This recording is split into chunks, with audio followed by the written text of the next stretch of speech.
हम लोग बात कर लेते हैं सम्राट चौधरी के दिल्ली दौरे को लेकर ही, क्योंकि सियासी तौर पर काफ़ी अहम माना जा रहा है और आज शाम 4 बजे उनकी मुलाकात जो है वो पीएम नरेंद्र मोदी से होगी। इसके बाद वो होम मिनिस्टर अमित शाह से भी मीटिंग करेंगे और ऑफिशियल तौर पर इसे कर्टसी विजिट बताया जा रहा है, लेकिन अंदर खाने कैबिनेट एक्सपेंशन और बीजेपी कोटा के मंत्रियों के नाम पर फाइनल मोहर लगने की भी चर्चा है।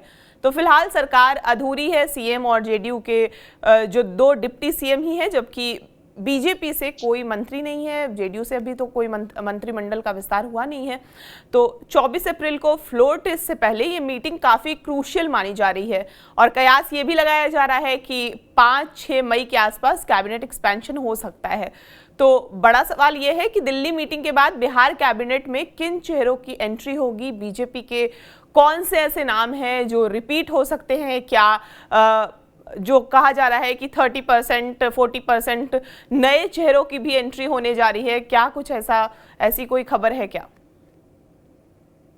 देखिए, सबसे पहले मैं बताऊं कि जिस तरह से सम्राट चौधरी दिल्ली जाने से पहले विजय कुमार चौधरी की कुछ निर्णयों को पलट दिया विजय और सिन्हा जिस जी। तरह से उन्होंने निलंबित 224 राजस्व कर्मचारियों को पुनः काम पर लौटने का नोटिफिकेशन जारी कर दिया।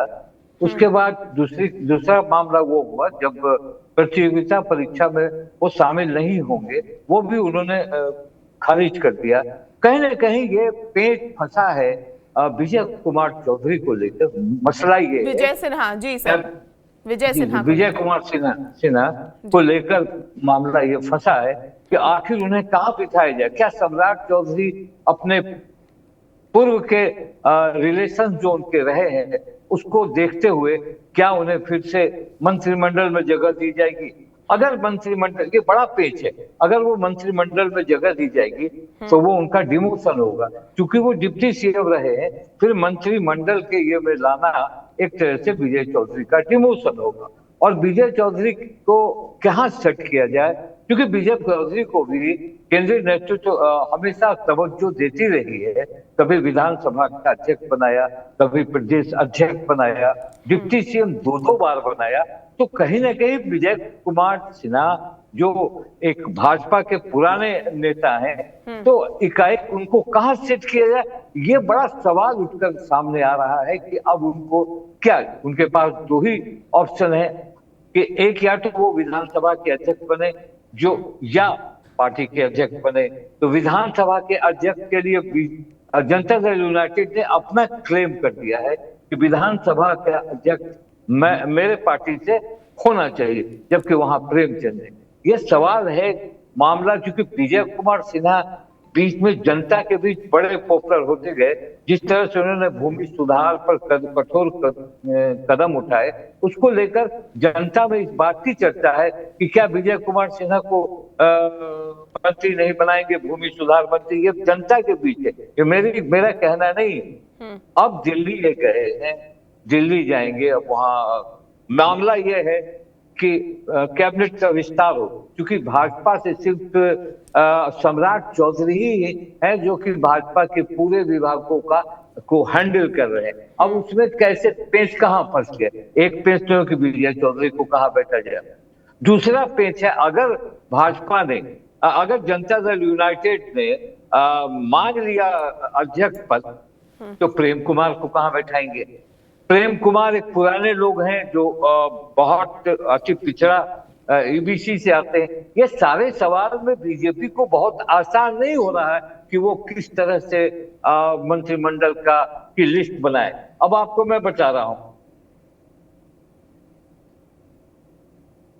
जैसे विजय कुमार सिन्हा है, उनके जीवेश मिश्रा के बारे में भी, चूंकि उसी जाले के विधायक हैं, तो जीवेश मिश्रा के बारे में 2 बार वो जिसे पिछली बार नगर विकास मंत्री भी रहे, उनके बारे में भी गृह मंत्री अमित शाह ने कहा था कि इन्हें बड़ा आदमी बनाऊंगा। उसके अलावा आपको तेगड़ा के विधायक है राजीव कुमार, जो विजय कुमार के, अगर जाति की बात करें तो विजय कुमार के तेगड़ा के विधायक है रजनीश कुमार, जो विधायक हैं, सचेतक भी, एमएलसी भी रहे, संगठनों में भी रहे। तो ये एक सवाल है। दूसरा, वेस्ट और दलित को लेकर भी मसला उठ रहा है। क्योंकि वैश्य और दलित का 35% का वोट शेयर है। अब उसमें दिलीप जायसवाल हैं, उसमें नारायण प्रसाद हैं, अरुण शंकर हैं, फिर दीघा के संजीव चौरसिया अति बैकवर्ड में है, राजेंद्र गुप्ता है। तो इनको भी अच्छी तवज्जो देनी पड़ेगी बीजेपी को आगे देखने में। तो ये जो सवाल है, अब नए नए लोगों को चांस देने की भी बात चल रही है कि बीजेपी में नया चेहरा भी हो, ताकि एक उबाऊ सा ना लगे कि फिर वही टीम आ गई। तो कहीं ना कहीं बीजेपी को लेकर बीजेपी थोड़ी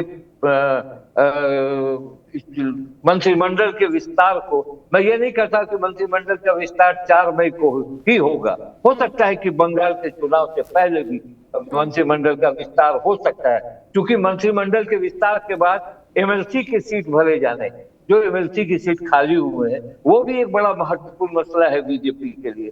तो कहीं ना कहीं आज जब सम्राट चौधरी पहली बार मुख्यमंत्री बनने के बाद न उनके समारोह में प्रधानमंत्री आ पाए थे, न गृह मंत्री आ पाए थे, न केंद्र का कोई बहुत बहुत बड़ा चेहरा आ पाया था, और न ही सम्राट चौधरी जा पाए थे। तो सम्राट चौधरी आज गए हैं दिल्ली में, अमित शाह से भी मुलाकात, प्रधानमंत्री से मिलेंगे मिलेंगे, अमित शाह से भी मिलेंगे, और मेन फोकस उनका होगा मंत्रिमंडल के विस्तार का, क्योंकि बिहार में अगर मंत्रिमंडल का विस्तार नहीं होगा तो काम प्रभावित होगा।